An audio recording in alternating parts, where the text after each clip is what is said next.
Okay, magandang araw Pilipinas. Sa araw pong ito ay pag-uusapan po natin eto pong si Bato de la Rosa at yung ilang mga Chinator na hindi sang-ayon sa no work no pay. Alam niyo mga kababayan, kaya po inilunsad, kaya po kumbaga sa ano, kaya po isinabatas sa Kamara sa pamamagitan po ni Congressman Sandro Marcos yung no work no pay. Kasi marami pong mga congressman ang tila nagpapakita lamang sa Kamara tuwing hihingi po ng budget. Maraming mga congressman ang walang nagagawa sa kanilang mga distrito dahil mga inutil, mga walang kwenta, mga pulpul. Ang gusto lamang ay kumabig ng pera, gusto lamang ay magkaroon ng kapangyarihan para magamit nila sa kanilang pangangwarta. Halimbawa na lamang po ito pong pamilyang Duterte, si Paulo Duterte at yung isa pang Duterte na kung di ako nagkakamali kamag-anak din nila. Bihira lang po makikita si Paulo Duterte sa Kamara. Pero ang kanya pong sweldo ay diretso. Maintain o hindi tumitigil. Pero yung kanyang trabaho bilang isang congressman ay hindi angkop sa kanyang sinasahod. Dahil wala po siyang iba ginagawa kundi tumambay, pumunta ng beer house, pumunta doon sa mga monkey business na kung saan may kinalaman sa droga, illegal logging, at iba pa. Maraming mga ganon na mga congressman sa Pilipinas na masasabi talaga nating mga basura, mga walang kwenta, mga palamunin lamang ng mga Pilipinong nagbubuwis ng tama. Ngayon, dito naman po sa Senado, alam naman po siguro ng lahat na may isang senador dyan na ilang buwan nang hindi pumapasok, hindi nagpapakita, hindi nagpaparamdam, pero tuloy-tuloy po ang kanyang sahod. Ang tanong, magkano ba sinasahod niya? Kung di po ako nagkakamali ay humigit po sa 300,000. Napakalaki, nakakalula. 300,000 para sa isang batugan, para sa isang walang kwentang senador. Payag ba kayo na every month magpapasahod tayong mga Pilipino sa isang senador na hindi man lamang malaman kung nasaan, hindi ginagampanan yung kanyang tungkulin, hindi nakakagawa ng batas dahil walang ibang ginawa kundi magtago ng magtago. Ngayon, ginawa po ni ni Congressman Sandro Marcos o ipinanukala niya sa Kamara yung no work no pay.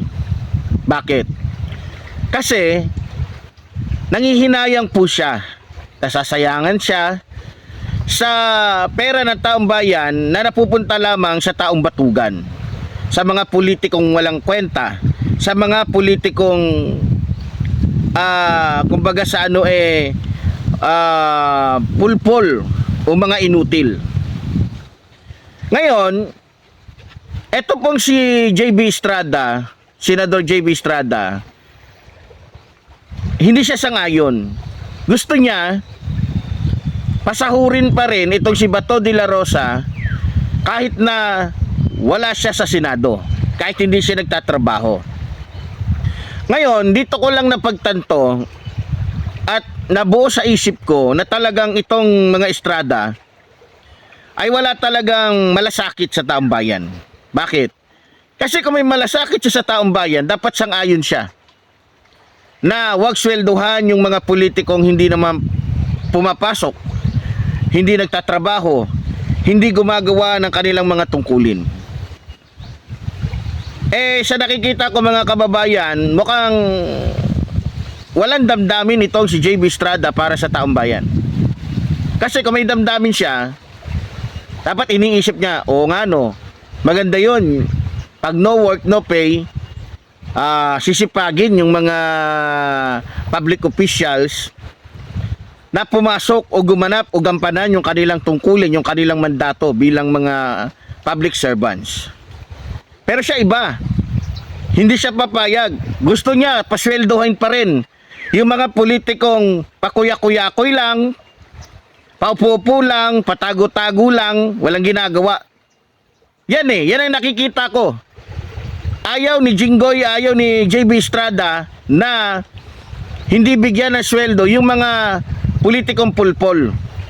So, ibig sabihin, siguro iniisip ni JB Estrada, total, hindi naman sa akin yung pera na yan. Sa taong bayan naman. Total, kaibigan ko naman si Bato. Kalyado ko naman si Bato. Dapat lang siguro pasweldohin siya kahit na nagtatago siya. Kahit wala siyang ginagawa. Kahit pakuya-kuyakoy lang siya. Pabiyahe-biyahe lang siya. Paupo-upo doon o panood-nood doon sa kanyang kwarto. Nagluluto ng kung ano-ano. Kumakain ng mga diba? Papasarap sa buhay. Pag may mga ganito po tayong mga public servants, delikado po mga Pilipino. Kawawa tayong mga mahihirap. Sa totoo lang, sa mga hindi nakakaalam sa oras na ito, maraming mga mahihirap ang bagamat nahihirapan sa buhay, patuloy na nagbibigay ng kanilang mga buwis sa gobyerno. Sa oras na ito, napakaraming mga mangingisda tulad ng sinasabi ko na bagamat wala silang nahuhuling isda, bagamat sila ay walang kinikita buong buwan, patuloy pa rin po sila nagbibigay ng tax na napupunta lamang sa mga walang kwentang mga politiko na nakusaan ay nagpapakasasa sa pera ng taong bayan habang ang taong bayan ay halos wala nang makain. Halos walang mailagay sa hapagkainan dahil sa kakapusan sa pera.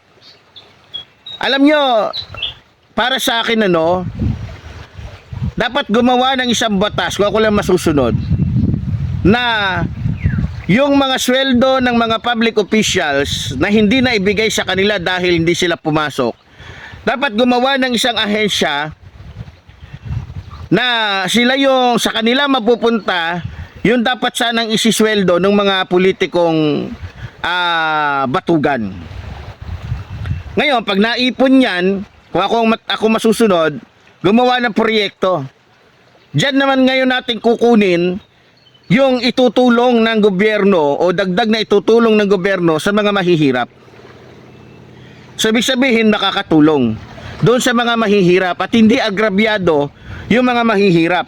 Dahil yung mga araw na hindi ipinasok o pinagtrabahuan ng mga politiko ay mapupunta ngayon doon sa mga mahihirap na kung saan ay patuloy na nagbubuwis, patuloy na nagbibigay ng kanilang mga buwis sa gobyerno.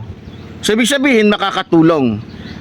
Pero, kung di sila gagawa ng ganong programa, at kung patuloy pa rin tayo magpapasweldo sa mga politikong sakim sa pera at kapangyarihan, mga tamad, mga inutil, mga walang kwenta, mga trapo, lulubog po sa hirap ang Pilipinas. At hindi na ako magtataka kung bakit napakaraming mga Pilipino, mga kabataan, mga kaisa natin na magdurusa dahil sa kahirapan. Habang ang mga mayayaman ay lalo pang yumayaman. Habang ang mga mayayaman ay nagkakaroon ng mas higit o mas malaking kapangyarihan.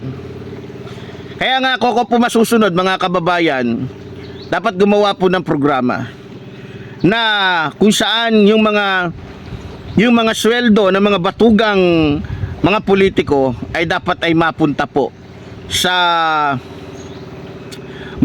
sa mga Pilipinong higit na nangangailangan ng pera. Para nang sa ganon, matugunan kahit papaano yung hinagpis o yung kahirapang nararanasan ng ating mga kababayan. Ngayon, ang mensahe ko ngayon kay JB Estrada, Alam mo, Ginoong Senador, kung talagang ikaw ay mayroong damdamin para sa taong bayan, dapat hindi ka pabor na swelduhan yung mga batugang politiko. Kung talagang ikaw ay totoong mayroong pagmamahal sa mga maralita, dapat huwag kang pumayag na yung tax, yung mga buwis ng mga mahihirap ay patuloy na ipapasweldo sa mga politikong katulad ni Bato de la Rosa na hindi mahagilap. Kasi sa nakikita ko sa iyo, Mr. Senador JB Estrada, parang nakikita ko na sadista ka. O parang katulad ka rin nila. Kasi para sa akin, kung hindi ka katulad nila, dapat sangayon ka na wag pasweldohin yung mga politikong hindi naman gumaganap sa kanilang mga tungkulin.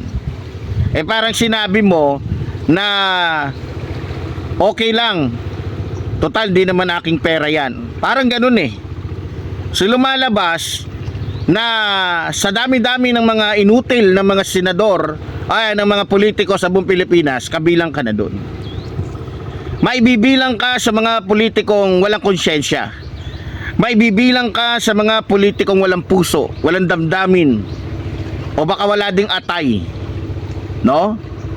Kaya para sa akin, Mr. JB Estrada, sana pag-isipan mong mabuti yung mga ginagawa mo, yung pagkampi mo sa mga taong palamunin lamang ng mga Pilipino.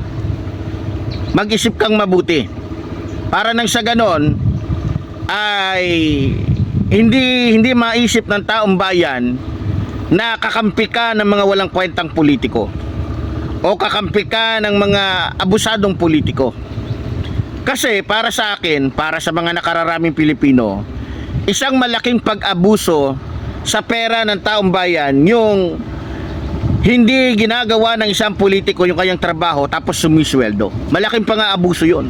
Malaking kawalangyaan yun, malaking katarantaduhan yun, at malaking masasabi nating kagaguhan, no? So kung talagang ang puso mo, Senador JB Estrada, ay para sa aming mga maralita, dapat sangayon ka. Kasi hindi kami naghalal o hindi namin gusto na ang pera namin ay masayang lamang sa mga walang kwentang politikong katulad ninyo. Gagawin ko ng ninyo kasi sangayon ka eh. So parang gusto mong sabihin na kung ikaw ang nasa kalagayan ni Bato de la Rosa na hindi pumapasok, hindi sumisipot, eh dapat pasweldohin din. So lumalabas sadista ka din. Lumalabas na mukhang pera ka din. Lumalabas na wala kang puso, no? So hindi na rin ako magtataka, dahil sa totoo lang ako, nagtataka na lang din talaga ako kung bakit mayroon pang mga Estrada sa matataas na posisyon. Gayong kilalang kilala naman kayo bilang mga pamilyang magnanakaw, pamilyang mga mandarambong.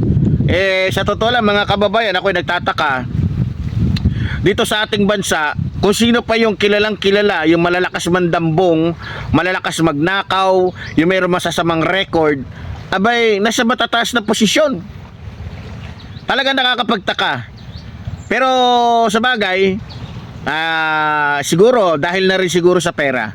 Dahil alam naman natin na dito sa ating bansa, kahit na isang politiko ay walang hiya, rapist, raulo, gago, demonyo, basta may pera, wala nang pakialam yung mga Pilipino dyan, basta may pera sila. So masasabi din natin na may ilang mga Pilipino na dahil sa kanilang mga katangahan, dahil sa kanilang mga kawalang kwentang Pilipino din, kaya nagkakaroon tayo ng mga opisyal na mga walang kwenta, 'di ba?